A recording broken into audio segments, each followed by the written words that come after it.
오늘 당연히 이 이슈도 짚어봐야 합니다. 애초에는 일면식도 없는 여고생을 무참히 살해한 그 장윤기에 대한 공분으로 시작이 됐다면요. 이제는 경찰인 장윤기 아버지와 해당 수사팀 간의 유착 혹은 조직적인 은폐 정황으로 이 사건 정말 일파만파 커지고 있습니다. 제 앞에 범죄심리 전문가 오윤성 교수 나와 있습니다. 교수님 어서 오십시오. 네, 안녕하세요. 조금 전 일부 보도를 통해 알려진 부실수사, 은폐수사 팩트부터 좀 확인해 봐야 될 것 같습니다. 장윤기의 부친 그리고 수사팀 팀원과의 대화 내용 중에 저 내용이네요. 윗선에서 장윤기 아버지가 경찰인 걸 모르게 하라는 지시가 떨어졌다. 교수님 여러 가지 사건들을 오랫동안 접해하셨을 텐데 저 사실이 100%, 저 정황이 100% 맞다면 저 정도 부실수사 보신 적 있으세요? 그래서 이게 부실 수사라고 우리가 얘기를 할 수 있는 것인지 이것은 어떻게 보면은 그 최초 단추부터 잘못 끼운 것이 아닌가. 첫 단추부터요? 네, 그렇습니다. 그래서 지금 이제 그렇게 얘기를 장윤기 아버지한테 얘기를 한 사람이 계속 선배님 했다라고 하는 녹취 파일이 나왔단 말이죠. 예. 그러면서 이제 윗선을 얘기했는데 근데 윗선이요? 이제 이 윗선이라고 하는 것이 저 사람이 수사 팀원이니까 예. 뭐 위에서의 뭐 수사 팀장도 윗선이 될 수가 있고 예. 그러니까 이제 사실 이 윗선이라고 하는 그 의미 자체가 상당히 모호하단 말이에요. 예. 그래서 이제 이번에 이제 뭐 검찰에서도 수사를 하고 경찰에서도 국수본에서 자체 수사를 하고 있지 않습니까? 예. 저 내용은 이제 아마 수사를 하게 되면 누가 뭐 윗선이라고 얘기를 했는가 예컨대 이제 수사팀원의 입장에서는 팀장이 얘기를 한 것도 그게 뭐 윗선이 될 수도 있는데 아니면 그보다 더 위에서 뭔가 얘기가 있었는지 이거는 현재 우리가 여기서 얘기를 갖다가 단언할 수 있는 것은 아니고 예. 그것은 이제 수사를 하니까 그것은 이제 검찰이 강제 수사를 네, 했으니까. 조금 있으면 밝혀질 내용이라고 봅니다. 근데 이제 윗선이고 그냥 단순히만 보면 근데 왜 경찰인 걸 장윤기 부친이 경찰인 걸 모르게 한다는 이유의 반론은 뭐라고 보세요? 글쎄요, 이 세상에 뭐 없는 게 세 가지 있다 그러지 않습니까? 비밀이 없고, 예. 그리고 뭐 공짜가 없고, 또 정답이 없다라고 하는데 비밀이 없는 거죠.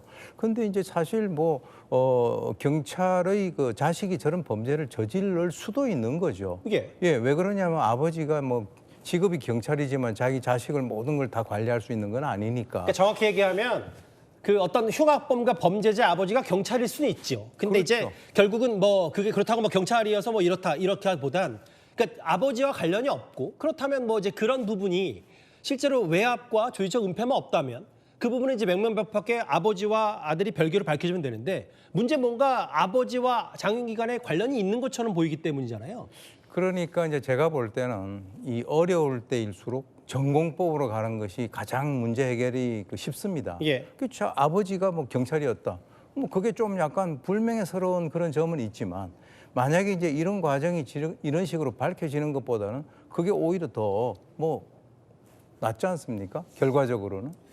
이 얘기 말고요. 다음 화면을 좀 볼게요. 지금 부실 수사, 뭐 조직적 은폐 정황 한두 가지가 아니어서 휴대전화, 성인용 인형, 케이블타이, SUV 이런 것들이 경찰이 의도적으로 장윤기 감싸준 거 아니냐. 지금 말씀하셨던 수사팀장 혹은 수사팀원과 장윤기 아버지의 수차례 통화 그리고 일반 살인죄, 성범죄가 아니라 일반 살인죄로 검찰에 넘긴 부분 다 저런 거를 마치 성범죄의 혐의를 좀 감해주기 위해서 경찰이 의도적으로 축소 수사한 거 아니냐 이 부분인데 특히 저 증거인멸 누락의 케이블 타이어 네. 오윤성 교수님 범죄심리 전문가로서 저 케이블 타이는 성범죄로 볼 만한 충분한 핵심 증거는 맞는 겁니까?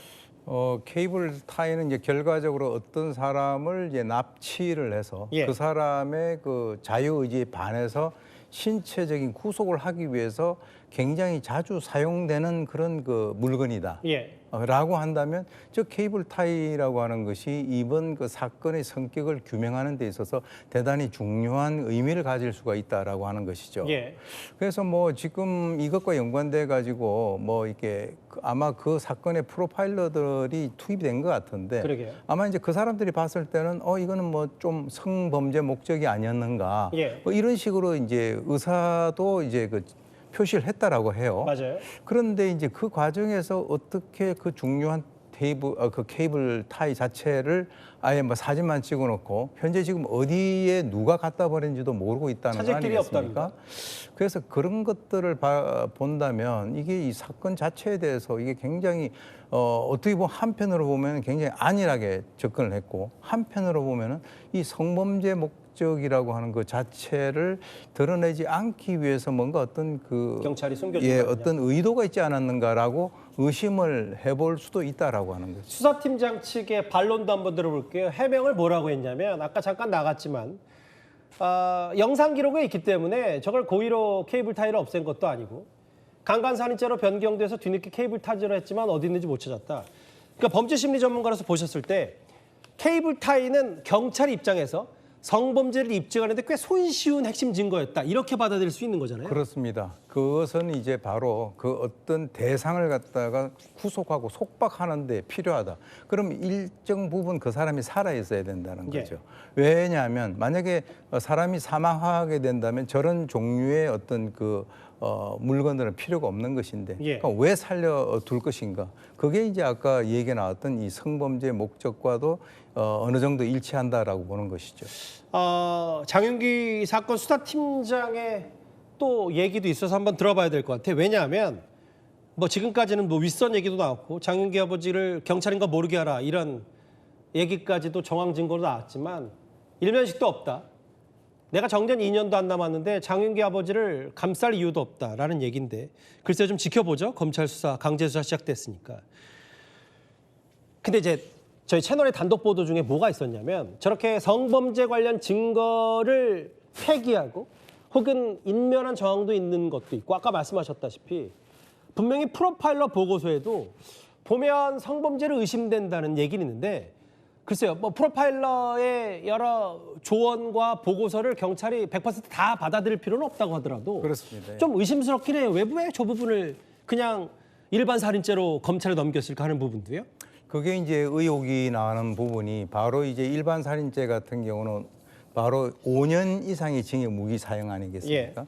그런데 이제 지금 그 특별법상에 있어서의 그 강간살인죄 같은 경우는 사형 무기징역밖에 없단 말이죠. 예. 그렇다면 이 두 개를 우리가 놓고 봤을 때 만약에 지금 경찰이 최초에 수사를 한 대로 그대로 간다라고 하면 장윤기 같은 경우는 일반 살인죄가 돼가지고 무기와 사형 이외에 또 다른 어떤 그 선택 사항이 있을 수가 있는데 예. 지금 이제 검찰이 그 이번에 그 의유를 해서 이제 그 기소를 한 것은 바로 이제 강간살인과 연관돼서 저런 식으로 이제 그 의율이 됐기 때문에 예. 이거 형량에 있어서 결정적인 차이가 날 수밖에 없다라고 우리가 의심을 해볼 수 있는 그런 상황이라는 거죠. 참 이게 참 천하의 흉악범, 그의 공분, 무차별 살인 이거에만 집중했었는데 이렇게 부실 수사, 은폐 정황까지 드러났다. 결국 지금 이 사태로 2번이나 고통받고 있는 건 피해자 이채원 양의 유족일 겁니다.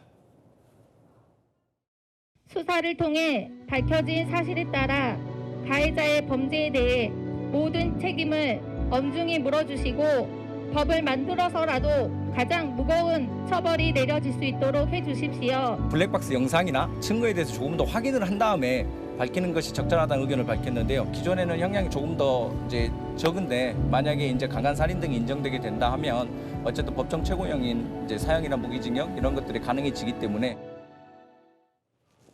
저희가 얼마 전에 고 이채원 양의 49제 얘기도 보도한 바는 있고 근데 이 사건이 이렇게 흘러가니까 유족 입장에서는 지금 얼마나 참담할지 가늠조차 안 되는데 뭐 검찰의 보안수사권 폐지 뭐 이렇게 거창하게 가지 않고 실제로 유족 입장에서 보면 이게 실체적 진실이 그럼 다시 밝혀지기 어려운 거 아니냐 이런 걱정이 당연히 들 수밖에 없을 것 같아요.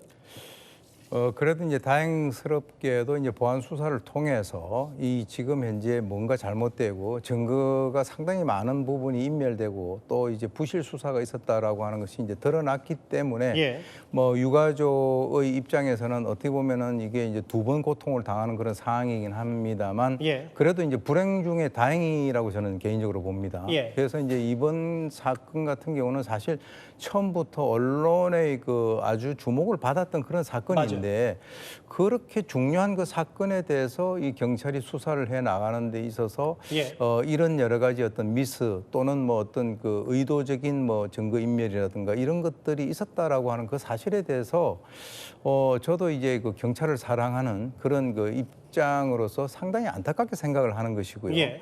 그리고 이제 이 보안 수사에 대해서 얘기를 갖다 하지 않을 수가 없는 것이 검찰의 사실 보안 수사권이요? 그렇습니다. 예. 이번 같은 경우에 만약에 이제 검찰의 보안 수사가 전혀 없었다라고 한다면 이 사건 같은 경우는 실체적 진실하고는 상당히 거리가 먼 그런 방향으로 갈 수밖에 없는 그런 상황이었다라고 얘기한다면 이 보안 수사와 관련돼서는 이것이 어떤 그 개인의 일탈이라든가 이런 측면이 아니고 예. 뭔가 어떤 그 구조적이고 시스템적인 측면에서 초동 수사에 있어서의 어떤 그 견제 장치 예. 이런 것들이 좀 더 이제 그 구체적으로 토의가 될 그럴 사항이 아닌가라고 봅니다. 잠시만요. 저희가 시트라이브 시작하기 앞서서 경찰이 해당 장윤기 수사팀장을 직위 해제했다라는 소식 전해드린 바 있었는데 이어서 경찰이 이제 수사팀장 구속영장을 신청했잖아요. 조금 전 광주지검이 검찰이 장윤기 사건 수사팀장에 대해서 구속영장을 청구했습니다. 곧바로네요. 지금 이 숨가쁘게 움직이죠. 내일 장윤기 사건 수사팀장에 대한 영장 실질심사가 열리게 되고 구속 위기에 몰렸습니다. 다시 한번 전해드릴까요? 조금 전 검찰이 밝힌 해당 수사팀장에 대한 구속영장이 청구됐다는 얘기가 조금 전 방금 검찰로부터 들어왔습니다. 수사팀 간의 유착과 이 장윤기 사건 조직적 은폐 정황이 얼마만큼 퍼질지 가늠조차 어렵습니다. 범죄심리전문가 오윤성 교수와 함께했습니다. 말씀 고맙습니다. 네.